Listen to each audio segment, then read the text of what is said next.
We're live. Good. We're live. Crunch time. How y'all doing? Great, thank you. Great. Yeah, I just thought we'd all try to get together and let anybody ask any questions that they have about our program, about what's going on. Try to inform people about the off seasons and what our. We have recently signed our last signee, a young man named Adrian Moore out of Little Rock, Arkansas. He's a 6'4" perimeter player. He's a really good athlete. Some publications have him as high as the 13th best off guard in the country. One publication had him as the 46th ranked player in the country. His team won back-to-back state championships. His high school coach described him as a guy that was the best student athlete, most impressive young man that they'd had in their program in 25 years. They've got a guy starting at Arkansas right now who was on his high school team a year ago, a guy starting at Florida who was on his high school team a year ago. So we're really excited about him. Adrian Moore, a young man from North Little Rock High School. In the offseason, we've also added Roman Silva. He is 7 foot. Some people list him 7'1". He was the most valuable player in his district. He's a guy who catches the ball well. We think he's got a purpose about him, a toughness about him that's going to transfer into him getting better over the course of 4 years. Got a really nice little catch and jump hook game around the basket. Passes the ball well. 4.2 student, wants engineering. By the way, speaks Spanish, which some people around here might like. He's a great kid, great kid. In addition to that, we've added Chris Barnes out of Compton High School. We had a great relationship with his high school coach, Tony Thomas. The last player we signed from there was DeMar DeRozan when we were at USC. He's a very good athlete, about 6'3". We think he can play either guard spot, point guard or off guard spot. His game right now is mid-range and in. He's really not a great three-point shooter at this point, but we think he can develop into that as a kid who's special athletically, and I think he plays hard. In the preseason, we signed Tim Cameron, another 6'4" guard out of Hargrave Military Institute. His team won the National Prep School title. He's again a guy who I think is going to help us defensively immediately. We were not a great defensive club last year. We think that that's going to improve this year with the athleticism that we've signed on the perimeter. In addition to that, we signed a point guard, Dion Barrett, out of Lancaster High School. His team's won back-to-back state titles. He's about 5'9" at tops. We viewed him as a guy who might help us energize our team off the bench early on in his career. He's got speed. He can shoot the ball. We've never really had that component other than maybe Jock Streeter when we first got here, a guy with that kind of speed, quickness, athleticism. We like the fact that he won games as a point guard. In addition to that, we have a young man sitting out, Kelvin Jones, who is 6'11", 240 pounds, came in here at about 215. He's out of Hobbs, New Mexico by way of Galeano, Mexico, where he lived till he was a freshman in high school. Played 2 years in North Dakota on C-team basketball. Played 2 years at Hobbs, where he grew from 6'4" to 6'11". He's been a really diligent worker on his own in the off-season. He gets up to that gym every night about 9:30 and goes for an hour and a half, 2 hours on his individual skills. And we think he's got a really great future. So basically what we've added are 3 big guys. Matt Wilm, who did not play last year at 7'1". His update is that the walking boot is off. They're looking at light running in mid-June. I feel like he might be able to start running full speed by early September or late August. So that gives us basically 7 new players on our roster. What do we think we've improved? We think we've improved our ability to rebound. We feel like we have improved our ability to post defend. We feel like we have improved our ability to protect the basket with the size and length that we have.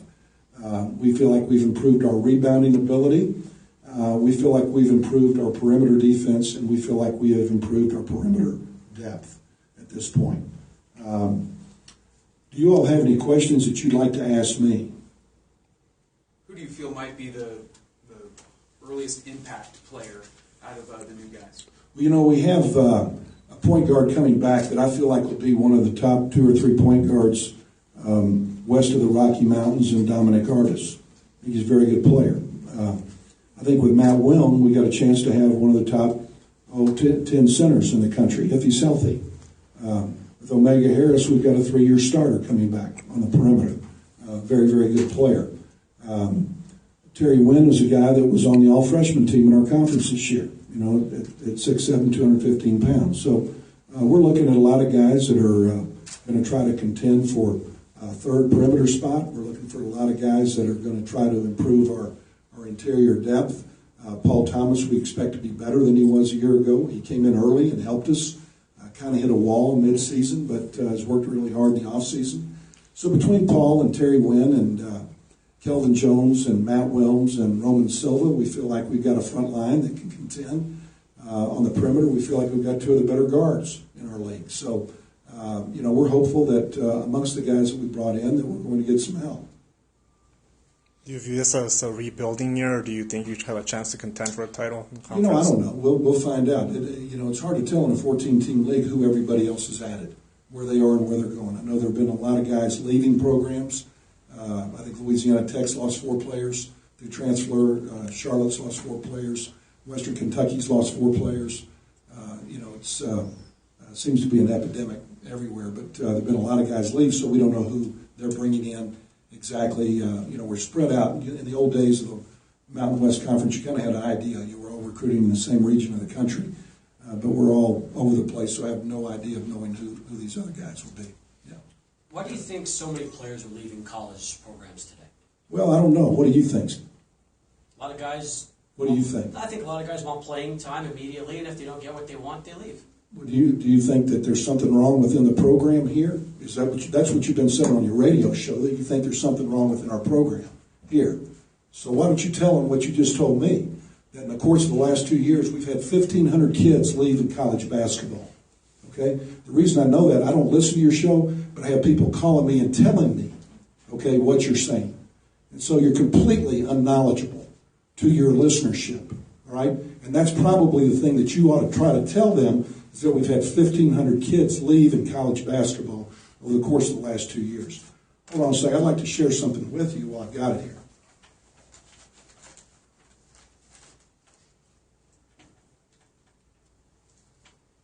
By the way, the guys that left our program this year, Christian Romine's averaged 0.9 points and 0.4 rebounds, 1 more playing time. Broderick Jones averaged 1.3 points and 1.4 rebounds, 1 more playing time. Okay? It's not like we broke up the 27 Yankees. Okay? Currently, here's the stats and the numbers. Okay? What's going on here? 2015-16 season. Teams that have had 3 players transfer in college basketball this year, there's 59 teams. Teams with 4 transfers, there's been 30 teams. Okay, we've had 3. All right. The total transfers as of May 9th, which is we're getting ready to get into transfer season, it hadn't even started yet. As of May 9th, there's been 581 transfers in college basketball. The 2014-15 season, teams with 3 transfers, there were 79 teams with 3 transfers. Okay? Teams with 4 transfers, there were 74 teams with 4 transfers. I'd like to read off some of the names of these schools where they've obviously got something going wrong with their coaching staff, okay? And according to Mr. Kaplowitz. So let's see if we can get that taken care of, all right? If you've got those lists passed out, please make sure you're passing them out, all right? Evan? Okay? One thing I'd like to read, just share these quotes with these men, if you can. These are quotes from some of the coaches regarding transfers in college basketball. Tom Izzo had this to say: "It's a vicious cycle regarding NCAA transfers, and it's one of the things I'm very disappointed in our game about, to be blunt and quite honest with you. I think we've got to find a solution. You wonder why it's hard to discipline kids nowadays. They've got 20 people telling them, well, if you don't like it, just leave. According to Jim Larinaga at Miami, transferring 25 years ago was really frowned upon. It was like there was something wrong with your basketball program if someone wanted to transfer to another school. Now transferring is so commonplace that last year I heard a statistic that only 7 Division I schools, did you hear that, Steve? Only 7 Division I schools did not have someone transferring. So you really need to get knowledgeable before you go on the air, all right? Now, that means 344 schools had at least one transfer. Now, I'd like to throw out the Ivy League schools, okay? There's 351 Division I schools. I'd like to throw out the Ivy League schools, of which there are 8 schools that nobody transfers from, and Stanford, that's 9 schools, which takes it down to 342. You get rid of those 37, that's 335 where there were transfers. According to Mike Krzyzewski, I would tell you this: the one and done from high school is not the story of college basketball. The one and done with the 5th-year graduate player is what is the main story for college basketball. There are many, many more of those than there are one and dones. And that's hurt a lot of mid-major programs when these kids leave and go. Very few one and done from high school, very few compared to that. Okay, according to Roy Williams, it's hard not because of the culture, everybody around the players, their families, some, but even more so the people around them. Athletes need to be satisfied immediately. It's got to the results immediately. Okay, Gary Waters, Cleveland State. What bothers me more is that some schools are poaching players from other schools to the point that they have a war room and assistant coaches are assigned to track players at other schools who are on schedule to graduate with eligibility remaining. They make lists of players to raid and then get the word to the kid through a contact that they're interested in signing him for the final year. Those coaches don't have to put in the work, and they get a finished product, a ready-made player. It's not right. I am penalized because I coach a kid up. I got him to graduate early. I know of 6 or 7 major coaches who had multiple players transfer and then lost their jobs the next season because the team didn't perform. I don't know if people realize how severe a problem this has become. We obviously have a guy in the room who doesn't realize what a problem it's become. Okay, according to Frank Martin, everyone blames the college coaches. Oh, we're running players off. These kids transfer 4 or 5 times in high school. What do you think they're going to get to college and have an epiphany and stay? Like Broderick Jones' case, he was at 3 high schools, okay? 3 high schools, all right? We go to recruit kids AAU ball, and they play on one team at 9 o'clock in the morning, and at 4 o'clock in the afternoon, they're playing on another team, all right? It's the culture of the millennial that we're all dealing with. And it's not just in college basketball, okay? It's in the workplace. The average millennial right now has 5 jobs within the first 3 years of graduation. I feel like we've really done a pretty good job in terms of retention. And I'd like to point out this, that when we got here, we had a 904 APR.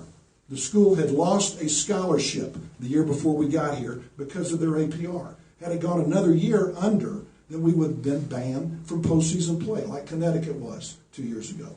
Our now 4-year average with the APR is 968, okay?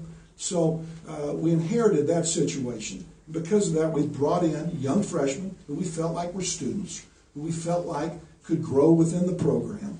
And the average right now is that 41% of all freshmen in college basketball, Steve, leave by the end of their sophomore year, okay? They all leave by the end of their sophomore year. So we've really done a great job in that area, all right? Okay. Now, I've reached out to you on numerous occasions. You don't return texts. You don't return phone calls. And you just read a lot of different comments from a lot of coaches around college basketball. Right. What people want to know is they want to know out of your mouth what's happening. Well, they want to know from exactly you know what? Let me tell you what I don't respond to. I don't respond to journalists that just throw things out. Just throw it against the wall and see if it sticks, and now we'll get somebody to come back. Most people expect the people that they get their information from, and I've been around a lot of great journalists, okay, in Chicago, in New Orleans, in Los Angeles. In my opinion, you don't know what the hell you're talking about, okay? So I don't respond to that. People who know not and do not know that they know not are fools, and you shun them, okay? And that's what I've done with you. You throw things out. Omega Harris, I get a call back. Omega Harris, we've heard he's not on scholarship. See, that's not correct. So why would I call you every time you throw out something that's incorrect? I've got other things to do with my job. I can't do that 24/7. Okay, I can't do that 24/7. You just throw things out. We heard that Terry Wynn may be leaving. We heard Dominic Artis may be leaving. Really? Really? And who do you get your information from? Who do you get your information from?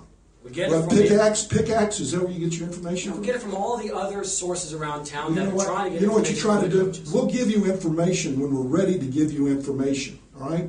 We'll give you information when the information is ready to be given out, okay? But I'm going to give it to people that are responsible, that understand what they're doing, that are educated in our game, all right? That understand what the hell's going on.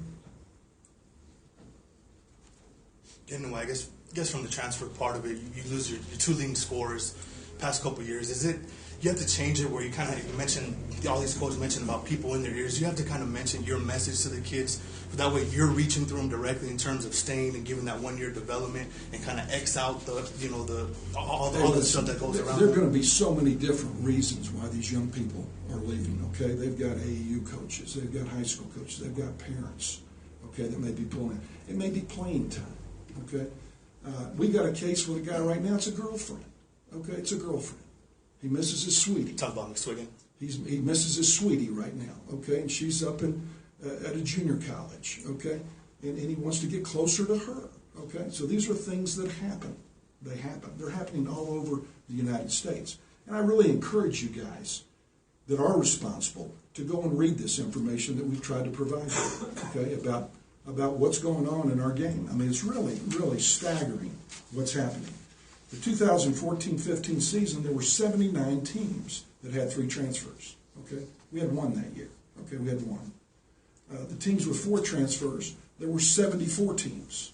Okay, it's staggering. And you know, we're really that I'm seeing, and what's bothering me is what I'm seeing is it's the higher end schools that are on this list of 4 transfers.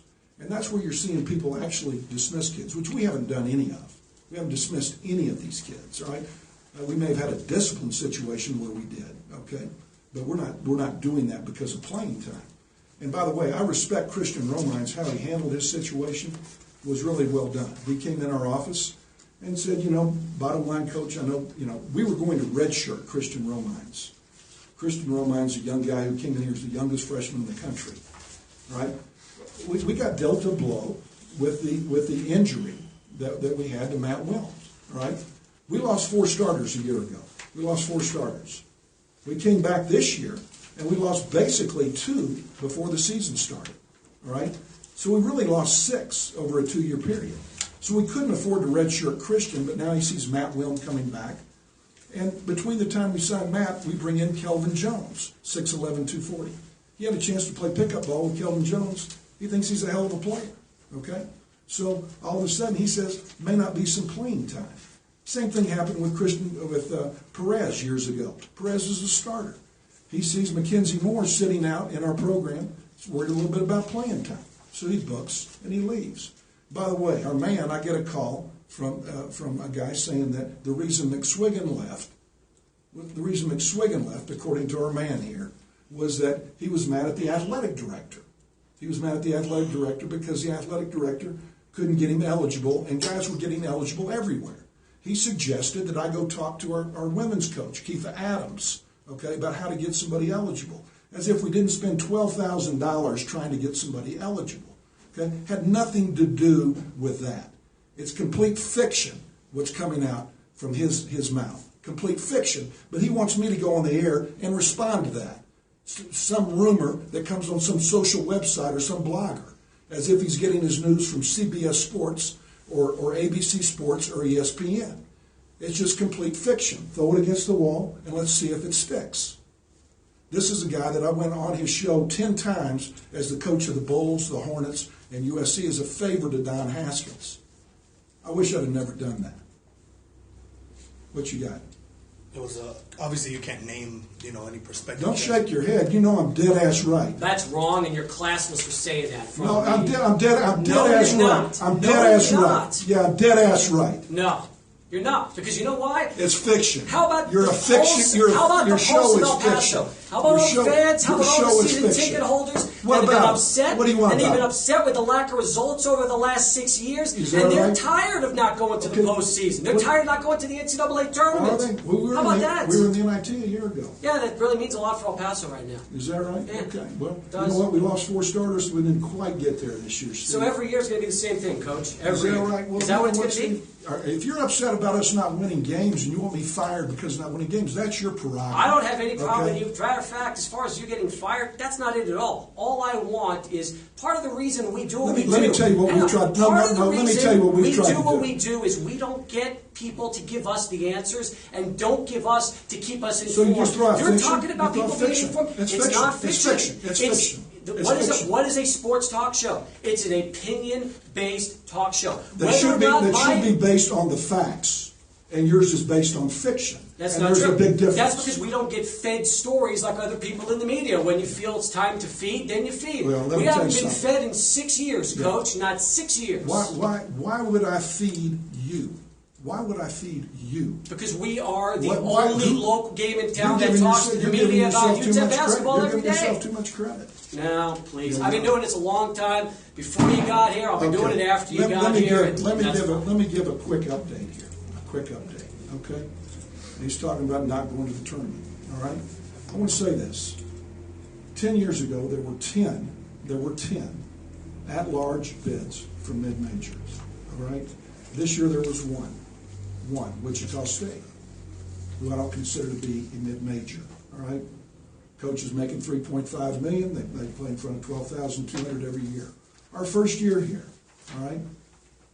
We had 11 seniors, and we've had to rebuild the program, Steve. You have. Absolutely. All right. And we've had to do it with freshmen. I could have made choices. I could have gone and taken JUCOs. I could have taken all these transfers, right? These fifth-year guys could have done that. But I chose to try to do it what I thought was the right way, given our APR situation. And we tried to build it with freshmen who we kept around C.J. Cooper. We kept around Cedric Lane. We kept around Julian Washburn, okay? John Bohannon were here for 4 years and came through it. We're really proud of that. And we knew when we had to sign 11, okay, in 1 year, which is ridiculous, that there was going to be some attrition. And you're looking at the numbers, that there was going to be some attrition.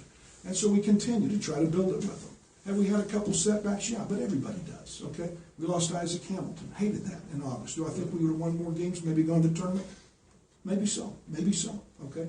Lee Moore, we just lost him. Hate it, went to the pros. By the way, Steve, do you know how many guys have declared for the NBA draft this year? Do you have the numbers? How many? Well, I mean, you're the guy with the shoe leather on the street. How many guys have declared for the draft? I don't have an exact You answer. see, you don't have any idea. But when that story came out, I was going down to your studio, to go into your studio, to go do a show to talk about Lee Moore. And I thought I better listen, which I've never done, on the way down there, see what was going on. And out of your mouth, there must be something wrong with me because Lee Moore declared. Well, let me tell you something. 164 guys have declared for the NBA draft this year that are underclassmen. Okay? 164 guys. The question was not, is something wrong with you? The question is this. This is what we've been saying for the last 3 weeks. Can players of today relate to coaches as well now as they could 10, 20 years ago? No, it wasn't. That was the question we posed on the air over and over again. No, your question wasn't that. It was, can they relate to me? Mm-hmm. All right? So let me tell you this, bud. Let me tell you this. You go through this list, and I'm really proud to be a part of this list that are having these guys leave. If that's what you're trying to tie in together, which I think is irresponsible as hell. Charlotte, the last 2 years, has had 4 guys leave, okay? Iowa State has had 4 guys leave this year. Louisiana Tech's had 4 guys leave this year. Memphis has had 4 guys leave this year. John Beilein at Michigan has had 4 guys leave this year. I think he's a hell of a coach, a good guy. Kim Anderson at Missouri has had 4 guys leave this year. Nebraska's had 4 guys leave. Thad Matta at Ohio State has had 4 guys leave this year. Okay? Why can't you inform your listenership of those things? You know why? Because you're irresponsible. Next question. Obviously, you can't comment directly, but a couple guys that you were involved with before signing Adrian Moore, is this class done, or you may be... I'm sorry, what is your name again, sir? Alex Nicholas. Alex, okay, go ahead. What is your question? You can't obviously comment directly, but before Adrian Moore, there was a couple of big men that had, talked about still pursuing UTEP as Like the who? class closed. Like who? What? A guy like Kalia Turner. Kalia Turner visited here in the fall. He visited here in October, and we walked away from that situation. We had a chance to sign Kalia Turner, but we decided we did not want to. And that's another thing. I got some. It's just absolutely unbelievable. I've never dealt with fiction like this, but I got some sheet here. Some guy who I think used to be a guy that sat in the stands. You don't want to listen to him because you'll join him. Some guy named Chris from, what's the name of this thing, Pickaxe Social, wrote that we'd had 42 guys signed, of which 17 never played a game here. I'd like to let everybody know that sometimes we sign guys because we've got a great vehicle here at our university called Prop 48. We can sit a guy out here, which they can't do in the Big 12, the Big 10, the SEC, the Pac-10, all right? And as a result, sometimes we will sign a guy knowing that he might be a stretch academically in the fall, knowing that we could sit him out the following spring and have him pay his own way on the guaranteed student loan and the Pell Grants, right? So sometimes we will take stretches on guys, knowing in this world of transfers that we might need a guy sitting out ready to step in for that void of that guy that you've left, knowing that these guys may not ever make their grades, may not choose to come here as a Prop 48. If they don't, they might go to a junior college or go elsewhere. 10 of these 17 names of this guy put down were guys that we signed as Prop 48 athletes. 3 of the 17 guys whose names are on this list, which you seem to quote as just being gospel, Steve Kaplowitz, okay? 3 of the 17 guys were guys that we called, and in conversation, Dwayne Benjamin from Lake Charles, Louisiana, I called him and I said, Dwayne, we understand you're the number 1 football player in the state of Louisiana. I loved you in basketball. Would you consider coming to UTEP playing basketball? Coach, I'd rather play basketball than football. I don't get to the airport, and it's on social media that the guy's committed. Nobody asked him to commit. Never asked him to commit. But we're going to put his name down as a guy that chose not to show up. And then he's going to go report it on the airwaves. This is what's so irresponsible about what's going on. We got another guy that's on the list, Mikhail McKay, who, by the way, we're trying to work with Mike Price to get him a hell of a football player. And we know that if we sign a guy that plays football and basketball, we can get an extra scholarship. Mikhail was a guy who was a good basketball player. We're going to sign him, let him play football, hope that he comes here. He chose not to sign with us in football because he had an offer from the University of Arkansas, where he went to Arkansas. Oh, and by the way, he transferred from there to Cincinnati, where he started at Cincinnati. Okay? So that's the climate that we're in. And then we have Isaac Hamilton on the list, who was tampered with and went elsewhere. So these are the things, guys, this is the reason why we're gathered today, so that we can try to inform the uninformed. Any other questions?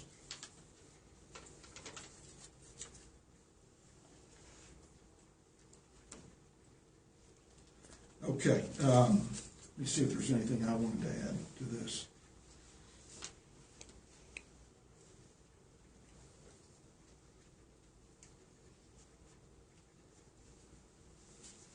By the way, our APR is now 968, okay? And we're out of the woods. We don't have any of those issues. Every year we've been over the minimal cutoff of 930. And that's based on retention and eligibility. Another thing, I did want to address this.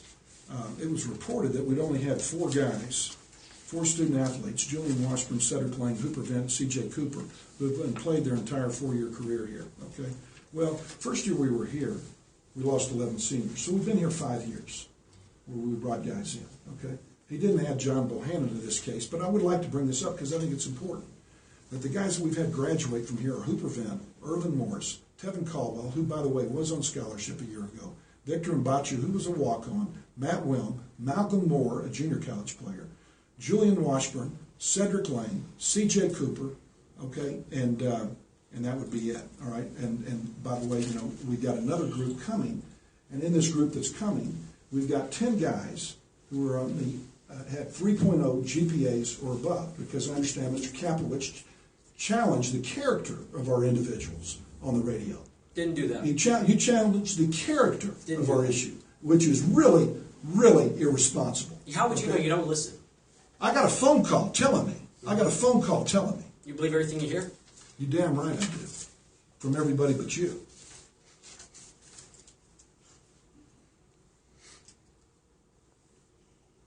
So, anyhow, I'm sorry that this thing degenerated to this level, okay? But I think it's really important that you know what we're trying to do, how we're trying to do it. And it's not easy right now. Part of the problem at the mid-major level right now is we can get pilfered from both ends with these transfers. You're seeing guys who are playing well, that are getting hit from above, which really hasn't happened to us. But guys who are not playing as much, getting hit from below, the lower major schools hitting them. I talked to a coach yesterday who told me that he felt like as many as 70% of the schools in the country were basically looking at other people's rosters and trying to determine who graduated early and trying to lob in calls to their AAU coach or whatever, just saying, hey, look, he's putting up good numbers. You sure he wants to stay for his 5th year at the school? Which really puts us all in a real compromising situation as coaches, because our goal is to graduate kids. And I think at this level it's really important for us because we're not always getting top 100 players. And I'm not going to apologize for the talent that we brought in here, because I do think Lee Moore could play. I think Vince Hunter could really, really play. Okay. And by the way, of the group of 10 props that we talked about trying to sit some of the beneficiaries that we've had of that were Julian Washburn. Okay. We had Kelvin Jones this year, who will be eligible next year. Okay. Let me see here. Matt Wilms, who had to sit a year because of where he was, and Vince Hunter. Guys that we took stretches on in the fall, that maybe some of the bigger schools weren't recruiting because they were worried about their academics, they were worried about where they were. We thought we're going to go out here on a limb and hope that these guys make it. And they're talented enough that they're going to be very hard for us to get. If they were full qualifiers, it's going to be very, very difficult. And let's hope that somehow or another they get eligible in the spring and or the summer. Okay, and if they do, then yeah, we benefited from some of them. And I hope that we can get a couple more of them sitting out right now. You'll hear our name associated with other prospects. We're at 13 on scholarship right now. We like our 13 guys. And you'll hear our name associated with other prospects right now, because we're never going to stop recruiting. And we're going to try to bring in another walk-on or two this year. We feel like we could still use another big perimeter shooter, a 6'5", 6'6" guy that could really play. But you know what? With Jake Flaggart coming back, and Trey and Paul and some of the kids that we've got, we feel like we've got some depth at a lot of positions. Deion Barrett and Trey Touchette and Dominic Artis at the point and Omega. Tim Cameron can play the 2. He can play the wing. This new group, the 2 guys that we just added, we feel like can play, and Jake Flaggart. I kind of like where we are right now. Coach, last year you had a lot of ball movement, a lot of speed up and down the court. Do you see your team playing that like that next year? We're going to play according to what our best 5 players can do. And last year we made a mid-season change. We decided to go play with 4 guards. We'll always try to get our 5 best guys out there, but I would hope that this year that would change a little bit. And that's one thing I took from Coach Haskins many years ago, is that at this place, you go out there and he used to always say, kids don't necessarily grow up wanting to go to school here, but we're going to find the very best player we can, and then we're going to fit our system to what that kid can do. We'll change our system to fit what he can do. And my hope is that we're going to be able to get bigger and maybe play 2 bigs, Terry Wynn and whoever, Kelvin Jones and Matt, whatever. Move Terry out to play some small forward. And we're going to get bigger, and as a result, be able to defend the basket better, be able to rebound it better, okay? And at the same time play with guard play and still try to play with pace. We still want to get the ball up and down the floor. We're always going to try to take advantage of easy baskets. And my hope is that we'll have more opportunities to do that based on our ability to go back and go rebound it. But again, I will say this. We lost 3 starters last year. And then we lost a 4th in May with Vince Hunter. Okay?